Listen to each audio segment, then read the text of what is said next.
Today is September 2nd, 2011. We are in the McGraw-Page Library at Randolph-Macon College. And we are here today with Zelda Boston Woolfolk, Yes.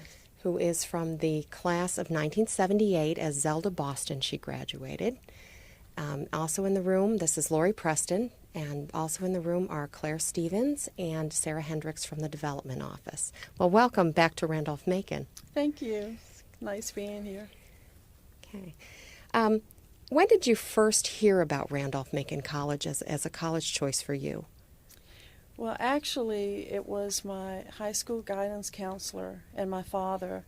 They actually got together and sort of came up with what they thought would be the best college choices for me, based on what I wanted to study.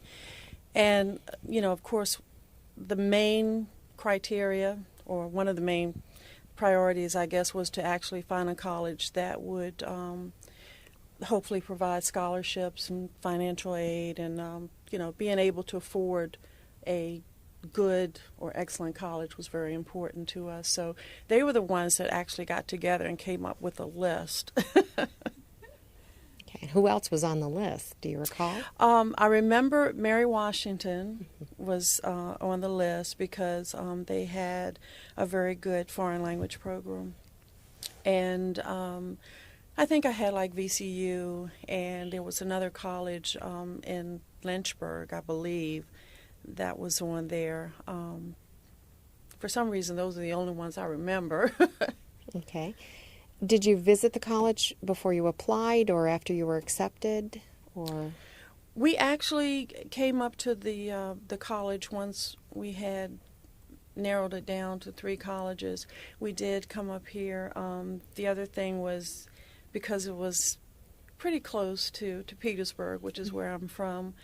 It was a hop, skip, and a jump to come up here and take a look, and of course, beautiful campus. Mm-hmm. What were your first impressions of the buildings and the students? What do you recall from that visit? I remember just coming here and just thinking that it was the utopic picture of a college. My first impression, of course, was the fountain in front of Mary Branch. I loved that fountain, and it was just a beautiful place. Similar to, when I came in today, of course, a lot of things have changed, but students just, walking around, very, very nice, friendly, just a beautiful place. The buildings kind of old in a sense, or had some sort of rustic, historical type quality to it, but I just felt it was just a beautiful place. Okay. Now, the college had gone co-ed about less than 5 years before you came here. Did that influence your decision any, that it had only recently gone co-ed, or? It actually didn't. I know that as far as the choices I had, of course, I had one school that was all female, and then, of course, it was Randolph-Macon that had just become co-ed, like you said, not too long ago. That really didn't phase me a bit insofar as my decision went. The only thing that I remember with that was whenever I would tell anyone that I was thinking about going to Randolph-Macon, or when I had been accepted and said I was going to Randolph-Macon, the first thing that people would say is, "Oh, you're going to Randolph-Macon Women's College." And so I had to many times explain that, no, I'm going to the men's college. And they said, well, how can that be? And I'm like, well, it's not a men's college now, but it has been for about 140 some years. And I said, but it's now co-ed, and yes, I'll be attending there. Can you tell us about arriving on campus when you were a freshman? What dorm were you in? What was moving in like? I actually was in Mary Branch. So right out there in front of that beautiful fountain. And it was very exciting for me because really it was the first time that I had been away from home for an extended period of time. Even though Petersburg is not that far away, I really had not, traveled a whole lot or been away. Being an only child, I didn't have roommate or shared a room with anyone or anything like that. So that was going to be a, I don't know whether I would say exciting experience, but it was going to be a new experience for me, having to come and I had all of this new stuff, twin bed linen and bedding. I never had a twin bed, but just, bringing everything in, seeing all of the people, all of the other students with their parents, some of the tearful goodbyes and things like that. But it was just an exciting time for me. Okay. How about the people that you met right off? Trying to think. I remember when we went into Mary Branch, there were two upperclassmen women, and at that time there were not that many African American students here at Randolph-Macon. In fact, I think the whole 4 years that I was here, there was probably no more than 13 to 15 at any one given time. Both male and female? Yes, total. Male and female. Most of the male population were athletes. And so the two people that I remember meeting right offhand were Yvonne Brandon and Gladys Patterson. And they were two African-American women, upperclassmen, and I believe Yvonne was a residence hall advisor. And she just made me feel so welcomed, and just right off the bat, I knew that we were going to be friends for a very long time. And everyone else that I met, everyone was just very, very friendly. I felt like, even though it was obvious that I was different, by being an African-American student, but at the same time, I felt very, very much at home. Okay, now how about your roommate? My roommate was from Richmond, Drusilla Winston, and called her Drew. And she and I were different. We were opposites, actually. Drew was a little bit more outspoken than I was, and I was the introvert. But opposites attract, because we, became very good friends. I cannot remember having any disputes, like sometimes you'll hear about roommates not getting along. That was never the case with Drew or I. And it was just nice. It was kind of like now, because I was an only child, it was like I now had a sister almost, and in addition to Vaughn and Gladys and other people or women that I met while I was here. Okay. Can you tell us about your social life on campus? What kind of activities did you participate in? What kind of things were happening? I was trying to think about social life. I guess it depends on the definition of social life. I really don't remember having a lot of social life. For the most part, it's because I studied all the time, either studied or worked. And it was a big joke to everyone, or they used to tease Drew and I, because our room was right on the front of Mary Branch, so you could see our windows. And people would say that no matter what time they came by, our lights were on. And that was true, because we had we studied literally all the time. So if I was asleep, she was studying.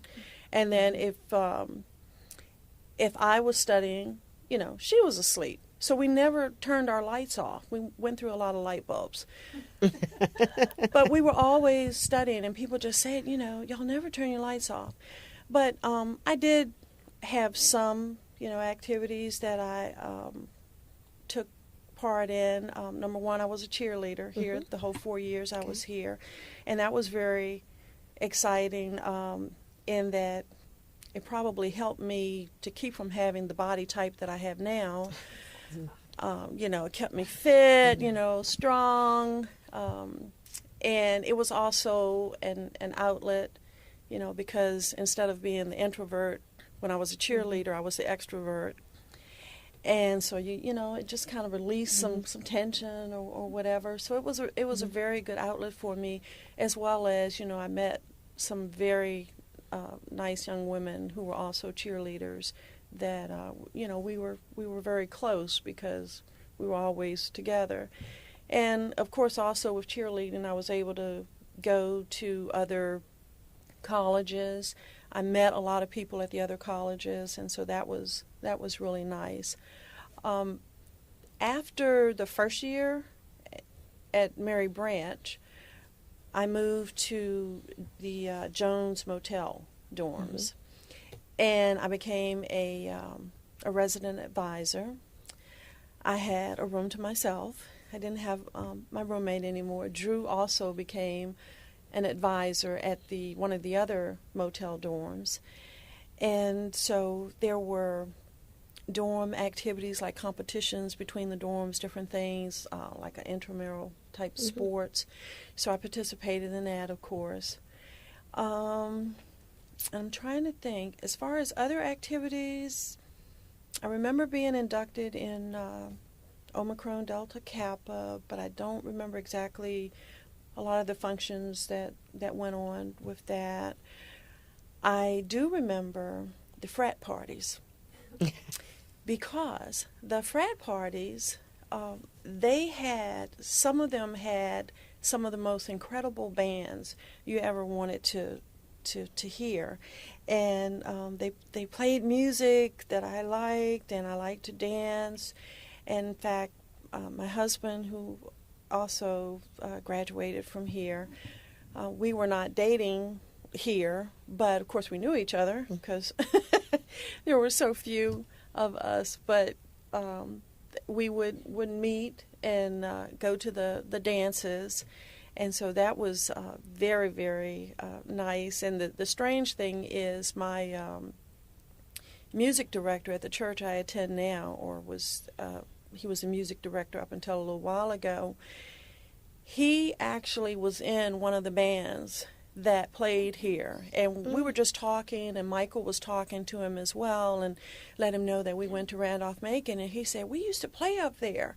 And he told us the name of the band. I'm like, oh, my goodness, I remember you. Y'all were so great, But I do remember the frat parties, with the dancing and the bands. That was really nice. Did you go any place here in town for anything, or did you go into Richmond? Well, didn't go into Richmond that much because I was here the whole 4 years without a car. And back in the 70s, there wasn't that much in Ashland. There was a Henry Clay Shopping Center, I remember. There was the Mayberry ice cream shop. And I can remember us going to Mayberry because that was kind of like what you did on Sunday, which was so neat. Okay. It was the cutest ice cream place. It was pink and, and I remember Cousins Pizza. And although I never went to Cousins used to make sub-runs. And they would go to the dorms and they would bring subs and you would buy them, as they came around. And that was my fast food. That's the only fast food kind of that I remember. I think the last year I was here, they built the Pizza Hut. Up until that point, there wasn't a whole lot. And of course, I walked everywhere because I didn't have a car. So that's about it. I really didn't go anywhere. I think there was a record shop we used to go to. I do remember my husband reminded me actually as we were driving up here about the theater because I do remember going to the theater. Right, the building's still there. They're hoping to do something with it to preserve it. Yeah, that's what he was telling me. Yep. Okay. What was your major here at the college? Romance languages. Okay, is that what you had intended to major in? I intended to major in Spanish, and foreign languages were always my passion, so that was one of the things I was looking for when looking for college. When I got here, I tried to take whatever languages were available here, and at the time there was Spanish, French, and German. And I think I took 1 year of German, but my concentration was Spanish, and then I had also taken French because I had taken some French in high school along with Latin. And in order to get the Romance language major, which was basically a double major, Spanish and French, I had to have some extra courses. So I went to VCU and picked up the extra courses that I needed in French so that I could qualify to have the Romance language major. Okay. Can you tell us about some of your professors who had a lot of influence on you? Good and bad.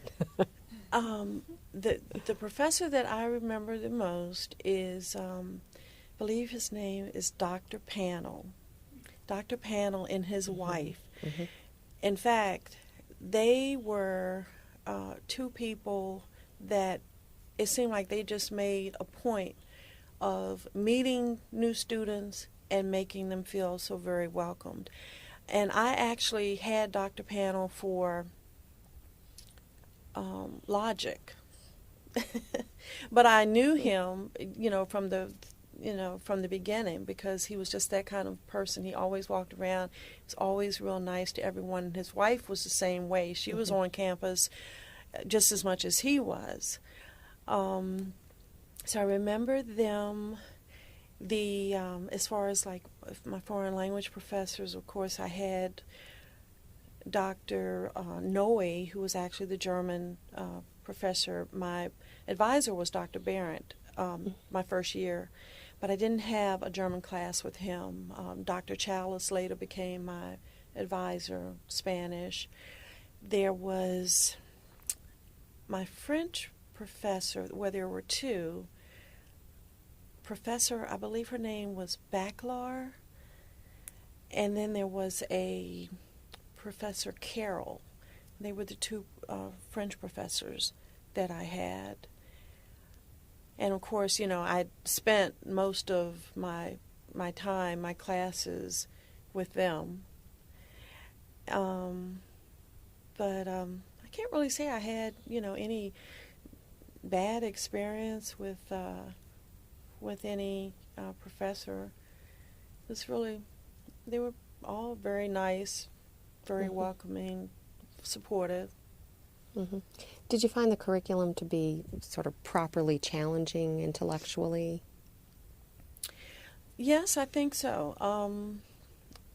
Again, being with foreign languages, it was challenging anyway. I mean, to have to write, term papers in another language and reading all of the information, in another language, it was very challenging. The only thing that I truly regret as being a Romance language major here was that I don't recall having the opportunity, say, to study abroad, which I think would have just totally made this an awesome experience for me. That's the one thing that I really did miss. Okay.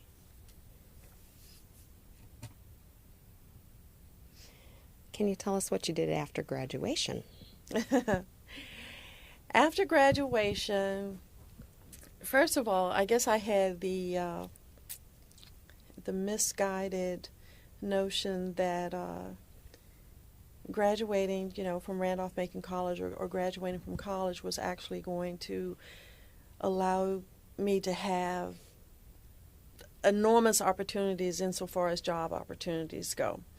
And I think just as graduates today find, when you come out of college without experience, your job opportunities may be limited unless you're in a very specialized type of field. So I was, I had grandiose ideas of working at the United Nations. And of course, the closest thing that I could be qualified for at the United Nations was like a tour guide, and the salary was awful. And that was the other thing. I was so, I guess, thinking about finishing college, being able to get this wonderful job, making a really nice salary, and actually not so much the job. I was looking for a career. and I just thought that, that was going to happen. That unfortunately, probably taking a tour guide job would have been a very good job for me in what I wanted to do, at least getting my foot, in the door, and then trying to kind of build on that. But instead, I looked at the money part. And so I went out and started looking for other jobs that were outside of my field totally. And I couldn't, find a job, so I said, well, I'm going to go to graduate school. And so I enrolled and was accepted at VCU in their MBA program. But even though, I liked that, it was business, I still, I wanted the foreign languages, and I also didn't want my parents to have to pay for graduate school. I wanted to do it. So I continued to look for a job. Kind of got my foot in the door insofar as like the public school system in Petersburg. So I was going to teach for a little bit, but I was going to have to go back and get the education courses, credits, And about that time, I thought I would have to decide whether graduate school or teaching, and I was also working at JCPenney's, which I had been doing. About that time, I got an interview at C&P Telephone Company in Norfolk.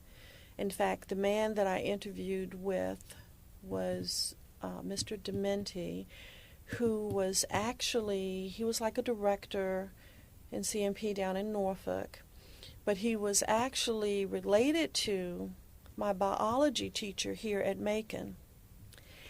And apparently, he even, when he saw my resume and saw Randolph-Macon, of course, he got in touch with her to find out if she knew me. But I got the interview down there for a job and got the job going in their college hire program as a management employee or trainee. And I went on and took that job in Norfolk, put graduate school on the back burner, which I must admit I regret to this day. I wish I would have gone on and gotten the MBA. I mean, to have an MBA like in the 70s, 80s for a woman would have been phenomenal. But I put it on the back burner, went to work in Norfolk, worked there about a year, and then enrolled and was accepted and enrolled in the MBA program down at ODU. Stayed in Norfolk about 2 years while working on my MBA, and then had the opportunity to move back to Richmond or towards Richmond, still with the C&P Telephone Company with a job appearance. So I chose to do that. I came back, but now had to really put the whole MBA piece on hold. And I worked at a job here for C&P Telephone Company, which was, my first job was in force management. The second job, they had an office that actually did hotel billing information systems for C&P. I did that. By then, I guess it was probably about 4 years working.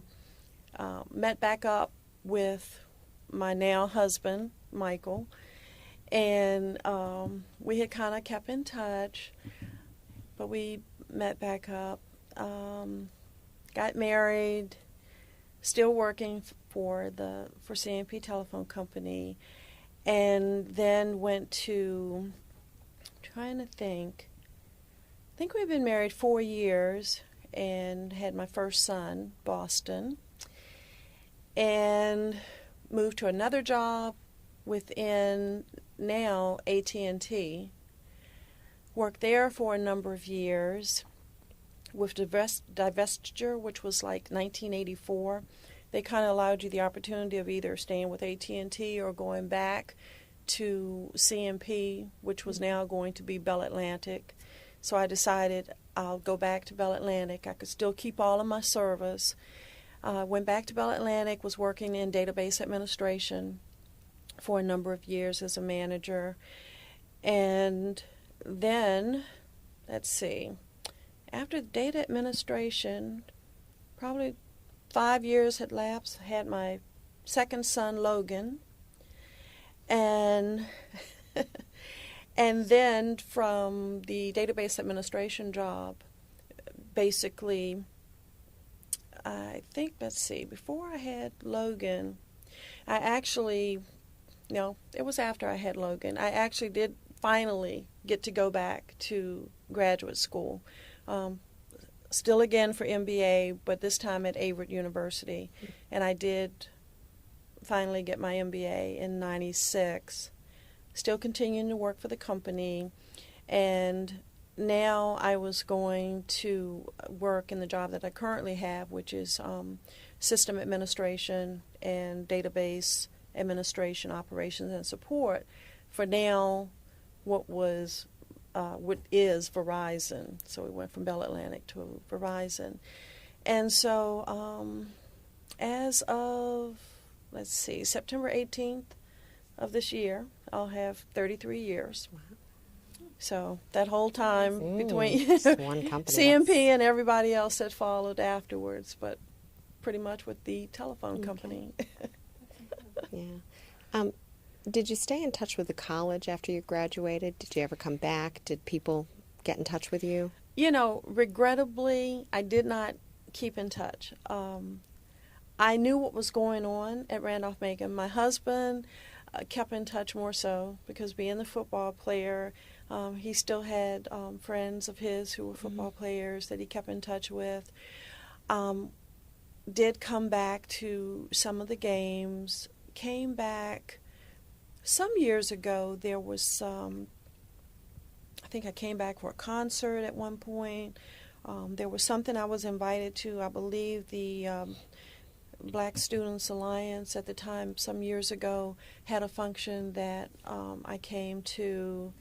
And I've just met people over the years, though, who have been involved with Randolph-Macon, even meeting some students that I've come in contact with, and they said, "You were at?" And I said, "Yeah, you know," that kind of thing.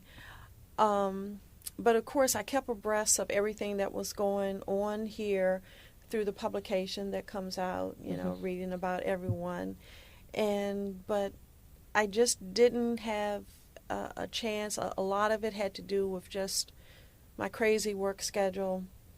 Used to travel, you know, a lot for work, and I just didn't have the time. But I always knew what was going on. Well, we're happy you've reconnected now, and we hope you'll stay in touch still. Yes. I have a few additional questions from the time when you were here. Since you graduated in '78, Camptown races was actually canceled in '78. It had gone on in the years before. Can you tell us about that? We understand it was a pretty crazy time on campus. I'm trying to remember. Camptown races. Well, I guess the main thing is that pretty much anything that happened at Randolph-Macon was pretty intense. I mean, as best I can remember, it was there was nothing really, you know, half done. So I do remember a lot of people, a lot of things going on. I can't, you know, tell you specifically what it was. I think I remember things like the what was it, like the Bluegrass Festival that they used to always have here. There was something else that they had where all night long they would do this marathon. Somebody was going to get this old car, you know, was the prize. And there were some other things I remember, like it had something to do, I want to say, with roaches. Oh, the no. Race. The races. Yeah. Yes. Roaches for their door. They raised no. roaches. I remember Not a selling that. Oh, my. Oh. Weren't they dressed up as roaches? They I think they would And they would they dress could up as paint them a little bit, and you know, Oh, no. I Oh. do remember that. It gets around the no pet policy, I guess. Yeah. How about things like, did they have house mothers still? I know they started it. I know in Had they- Mary Branch we did. Okay. I cannot think of the lady's name. I can see her. This nice little lady with the white hair and had her hair up in a bun, and I cannot remember her name. But we did for Mary Branch, my freshman year, I remember. Mm-hmm. I don't think there was a house mother in the motel dorms, Okay. you know. Is that Mrs. Shackelford? That's Yeah. her name. Mhm. That's what I was getting ready to say, and I was like, I don't know Mhm. if that was it. Yeah, Okay. she was a sweet little lady. Okay. How about for visitation between the sexes? What kind of restrictions did they have? Do you recall anything? Let's see. You know, I really don't know what the restrictions were. Because I know that I think the doors were locked at a certain time, and of course I know at Mary Branch, you know, the house mother she kept that very strict. The visitation in the motel dorms was a lot more lax, but I do remember we had the doors locked at a certain time. Security would come around. Of course, sometimes people would open the doors. You know. Or there were rocks left between doors. Yeah. Okay. How about in terms of being a woman on campus? Did you feel that the faculty and staff treated the young women differently? Were there any people who seemed still at that point resistant to women? You know, I honestly don't know if I ever witnessed any of that. You know, there would always be, you know, people would say if you had a particular professor and you didn't quite do as well, you know, in his class, I had heard, you know, folks say, well, you know, he just doesn't like the fact that women are, you know, are here, or that he's rougher on the women students than the male students. I did have one professor that I remember them saying that about, and I must say he was the only professor that I had during the time I was here that I ended up making a C in. So, so it may be right. I don't know. No, but I guess there were some, but. Okay. Do you have any other anecdotes or stories or memories that you'd like to share with us of? You know, one of the things I remember here, because like I said, I really love the fountain. Now, when I came up today, for some reason that fountain looked smaller to me than it did. And of course, it's probably because I'm a lot larger than I was when I was here. But I remember that fountain, and one of the things, and maybe this was during Camptown, I don't know, but they would put bubbles in the fountain. There were also incidents where they would put eels in the fountain. Oh, my. Yes. I haven't heard And that. I was like, mortified. But I remember the bubbles, and I remember being put in the fountain when there were Personally. bubbles. Boy. Bubble bath then. Yep.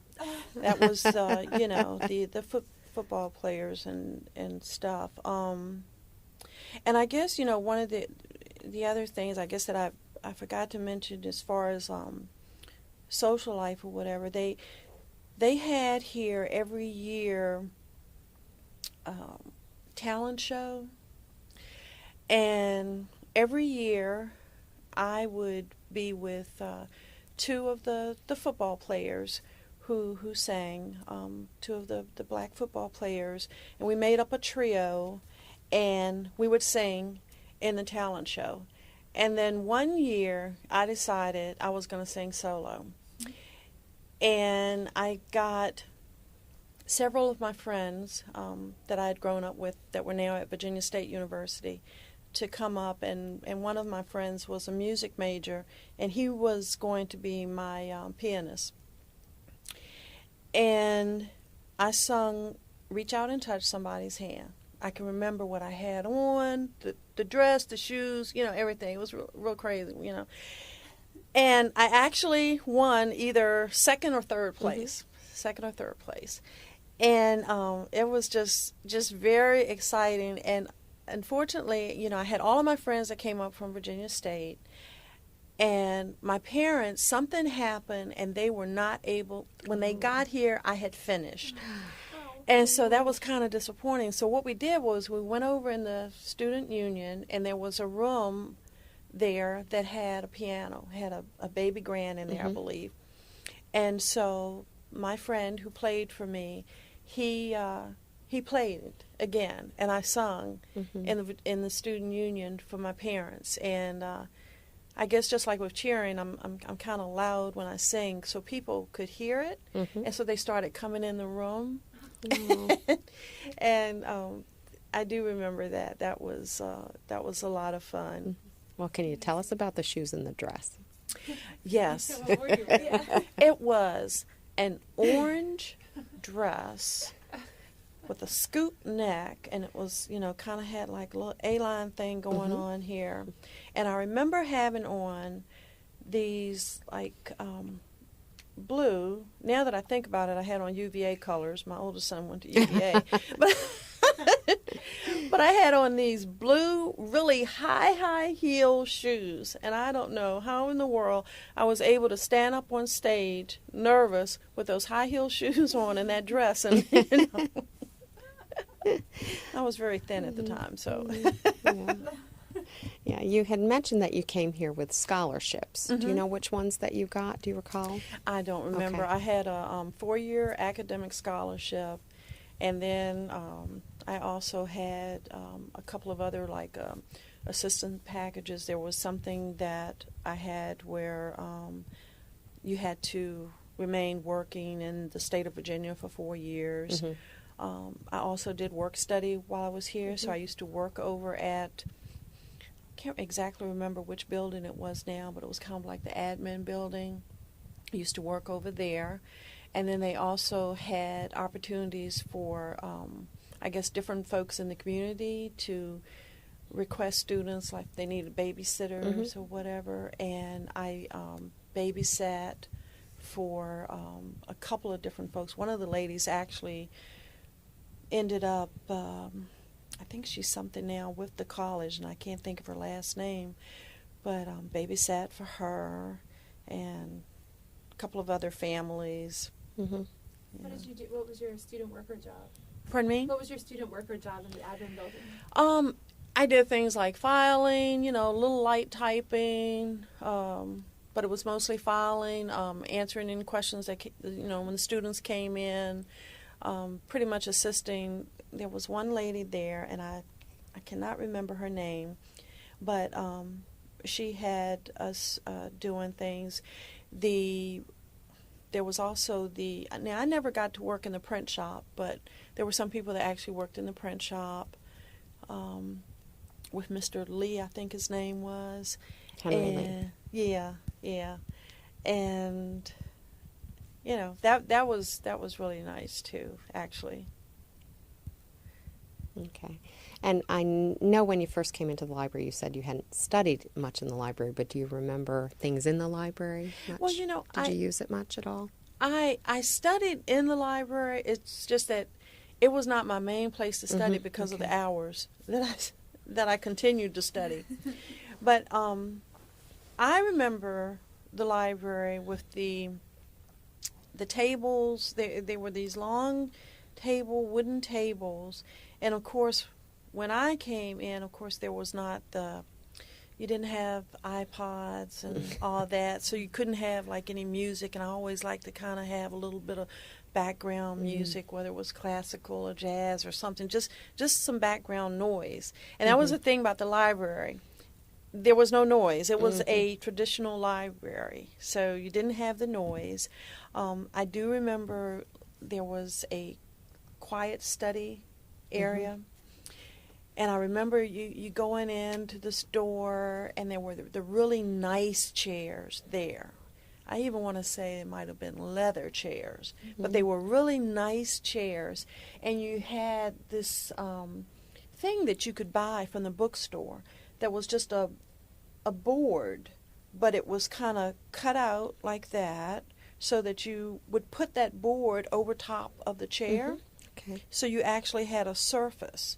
So I remember buying one of those, and in fact, I've only misplaced it probably in the last 5 or 6 years. I don't know where it is, Okay. but I had that board all of those years, and that's what I would, I'd go in there and I'd read in that quiet room, but I'd have to leave because, you couldn't have water, you couldn't, have any sound, you couldn't, We're I just different had to now. yeah, it's different now. Just like in the public library, it's different. I went in, there, and I saw people with drinks, and I'm like, I just didn't know you could do that anymore. That you could do that. But yeah, it was totally different. There were no computers, of course. Every term paper I did here at Macon, I typed. In fact, that was one of my other jobs. I used to type term papers for students. Okay. How about the college food? Students always complain about college food. Do you remember it being okay or not?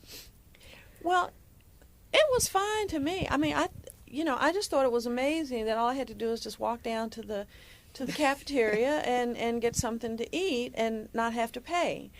So, when you don't have a car and there's really not that many places that you can walk to, there weren't that many places, period, in Ashland, for fast food or anything like that, I was fine because I was eating. I was not hungry. There were certain days, there used to always be the jokes about mystery meat. And so people would talk about the mystery meat. People would also say that the athletes got more food than anyone, or they would, they said, they'll save him a piece of pie or something, or whatever, because he's an athlete. But I thought the food was good. Again, I'm not a really good cook, so anytime I'm eating something other than my cooking, it's good. I didn't have a problem.